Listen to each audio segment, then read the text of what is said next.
აფხაზეთის ავტონომიური რესპუბლიკის უმაღლესი საბჭოს თავმჯდომარედ მეორე ვადით ჯემალ გამახარია აირჩიეს. ავტონომიური რესპუბლიკის კონსტიტუციისა და უმაღლესი საბჭოს რეგლამენტით გათვალისწინებული პროცედურების მოთხოვნათა შესაბამისად უმაღლესი საბჭოს წევრებმა ხმათა უმრავლესობით 16 ხმით ერთის წინააღმდეგ უმაღლესი საბჭოს თავმჯდომარედ კვლავ ჯემალ გამახარიას დაუჭერეს მხარი.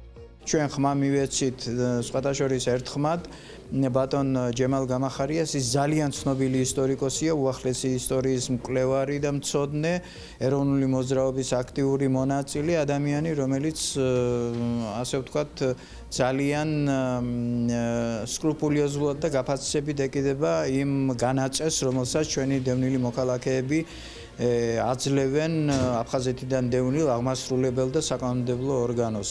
და ჯემალ გამახარიას აქ დამსრე კოლეგებისგან 95%-იანი მხარდაჭერა და ეს მან დაიმსახურა. ჩვენ ვაგრძელებთ მუშაობას ბატონ ჯემალის ხელმძღვანელობით, სპიკერატი, კომიტეტები იცით რომ ეს არის მუშა ორგანო, ძირითადი უმაღლეს საბჭოში, ფრაქციები მართლაც და აქ არიან ის დეპუტატები და ეს არის ის უმაღლეს საბჭო, რომელიც თავის დროზე 91 წელს აირჩია მთელი აფხაზეთის მოსახლეობა. დღევანდელი არჩევნები ჩატარდა აფხაზეთის კონსტიტუციის მოთხოვნის შესაბამისად.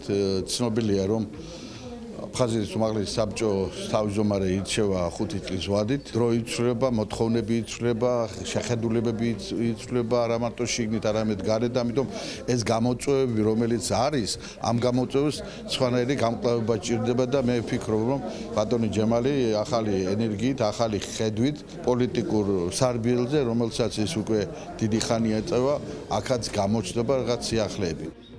მოქმედი თავმჯდომარე ჯემალ გამახარია თავმჯდომარის თანამდებობაზე წარდგენილი ერთადერთი კანდიდატურა იყო. მადლობის მეტი არაფერი მეთქმის, მეორე ვადით კოლეგებმა ამირჩიეს ძალიან მაღალი ქვორუმით. ეს არის ამ განვლილი წლების განმავლობაში აქ ჩატარებული მუშაობის ერთგვარი შეფასება. ჩვენ კარგად გვაქვს გაცნობიერებული ის დიდი პასუხისმგებლობა, რომელიც გვეკისრება.